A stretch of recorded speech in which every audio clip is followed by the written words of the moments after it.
Short story ideas episode 15, 16, somewhere like that. We're artists. We're allowed to be a little bit chaotic. Okay, the stuff that surrounds us. How to write what you know based on what you know on your everyday life.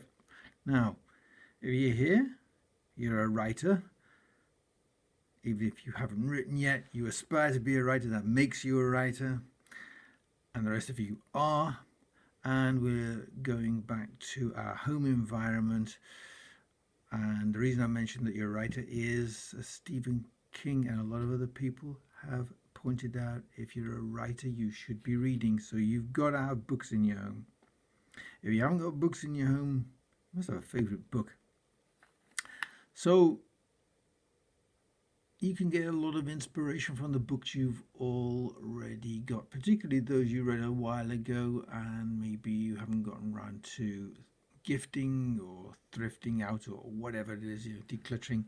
You can go and you can get some form of inspiration from the titles, because sometimes the titles are a bit odd. Lee Child titles quite often sound fantastic and then they have no bearing on the actual story.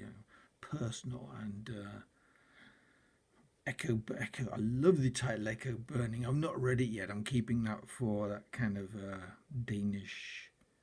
I think they call it hygge, or it sounds like hugging. Hygge, where you read on Christmas evening,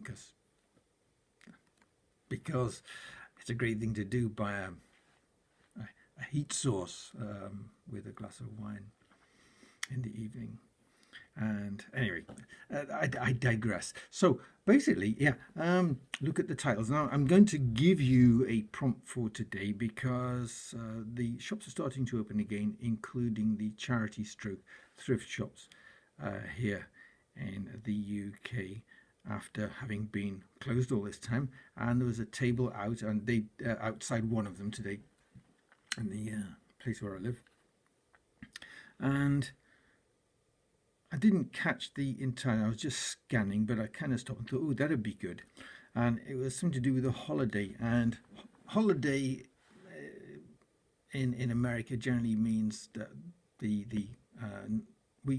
use that word in the UK to mean vacation. But also we talk about the, no, we don't. I don't think we use the word holidays to mean Christmas. Anyway, that's how it's used, I believe, across the Atlantic. So imagine we do say public holidays or bank holidays. So imagine there was the reason I got to this was because I'm not a Tory voter. Do not like the Tories at all. And the person persons who we have in power at the moment took Labour Day, which is a little close to my heart, on the 1st of May, and moved it to, I think it was about the 5th, and they tried to symbolize it, and they called it, it was the anniversary of the surrender of Germany in Europe in 1945. So they have tried to load some sort of political significance because we've left the common market, which divorce is always a bloody stupid idea if there's nothing wrong with the marriage. And if you've switched off now because you're a Brexiteer, you're never going to be a decent writer because you've got right-wing. Because there are I don't think there are any decent right-wing writers. Best to be neutral. But Charles Dickens, definitely not right-wing. The opposite. The Fabian Society, I'm sure they borrowed a lot of his ideas. Anyway, I digress. Imagine that. Sorry, I just want to make this point. Yeah, and they didn't even call it, because that was Victory in Europe, and they renamed it as Victory over Europe. Now, we did not, in 1945, name that Victory over Europe because a lot of Europe were allies. especially by, they were free of Germany. And we were all fighting alongside. It wasn't so not victory over Europe. Plus, just signing a bit of paper is hardly victory over one. I think a third of a million people.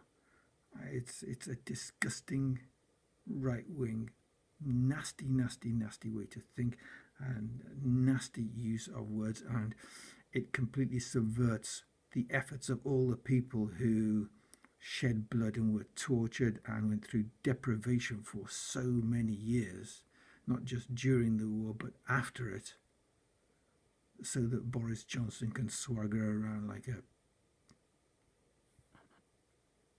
Anyway, point is, imagine that there is a new holiday and it's to celebrate something that you don't hold with. Okay, so you, by you I mean your protagonist in your story, and or maybe they do hold with it. So you got comedy, somebody mouthing off in an amusing way, literature examining the effects on, again, personal relationships, because romance causes a breakup because one person in the romance does like the idea, the other doesn't, or maybe they meet because they are both kind of anti-celebrating it. Sci-fi, you are forced to celebrate this in the way that Cromwell in Britain forced people to not celebrate Christmas by sitting outside their homes in the freezing cold on December the 25th with their looms or whatever, working. Ditto with fantasy. You could have some sort of zeitgeist being born, which then causes all kinds of horrible things. Crime. Forced holiday. Well, you could go sort of robbing banks on those holidays. Heist movies have been... they generally rob the bank when they're closed over bank holiday weekends or public holiday weekends. Thrillers. Thriller. The Mayday Murders. Something like that, yeah. Historical. Oh, I just mentioned Cromwell. Loving the times of Cromwell. Political. Well, political infighting over this. It's very popular with some people, not with others, and there are protests, etc., etc., etc. Forced to move it to a less symbolic day and call it something else, but people will take the time off work. Thank you very much. Surreal, that would go with fantasy. Maybe some people celebrate it by doing something which is totally like jumping off the edge of a cliff with homemade parachutes. There's a Red Bull advert where people invented their own kind of try to fly things, and they were jumping off something or other cliff. I don't know, it looked pretty dangerous. Horror. That will be back with what I mentioned about surreal. Some kind of zeitgeisty spirit is summoned up by everybody celebrating this jingoistic nastiness.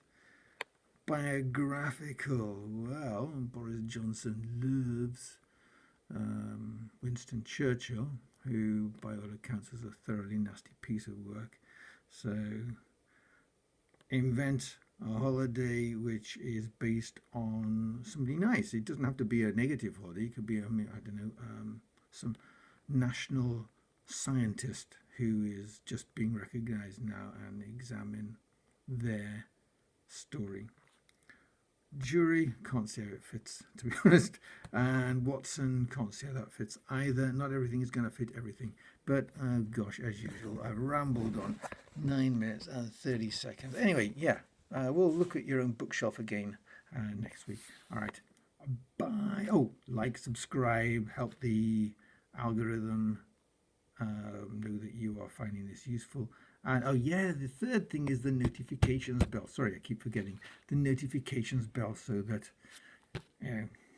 I'm posting every day, but just in case you need notifying, hit the notifications bell because Google stroke YouTube will find that.